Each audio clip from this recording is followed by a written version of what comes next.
దేవునికి స్తోత్రం. హల్లెలూయా. వాక్యంలో మనము గతంలో చాలాసార్లు చాలా చోట్ల చాలా విధాలుగా విన్నటువంటి వాక్యమును బట్టి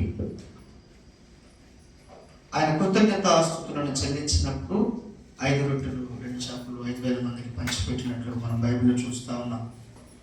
ఆ మాటను బట్టి ప్రార్థన చేద్దాము. ఈ వచనాన్ని దేవుడు 5,000 మందికి పంచిపెట్టినట్లుగాను, ఒకరు కాదు అందరితో దేవుని వాక్యము మాట్లాడలాగున దయచేసి చిన్న ప్రార్థన చేసుకుందాము. ఈ వాక్యం ఎత్తుబట్టి కృప కలిగిన దేవా యేసయ్య, మీకు వందనాలు, స్తోత్రములు ప్రభువా.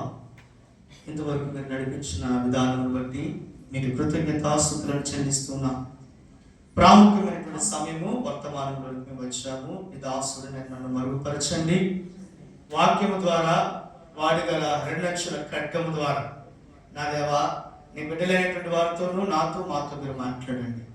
విన్న వాక్యమును అర్థం చేసుకునేటువంటి జ్ఞానమును జ్ఞాపక శక్తి మాకు అనుగ్రహించండి. వాక్యానుసారంగా జీవించే జీవితమును మాకు దయచేయండి.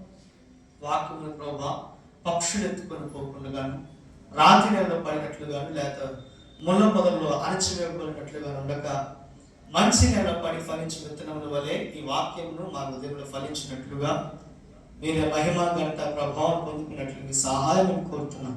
మీ చిత్తం జరిగించమని నజరేయుడైన యేసుక్రీస్తు నామమున పేరిట అడిగి వేడుకుంటూ ప్రార్థిస్తూ ఉన్నాను పరమ తండ్రి. ఆమేన్. దేవునికి స్తోత్రం. హల్లెలూయా.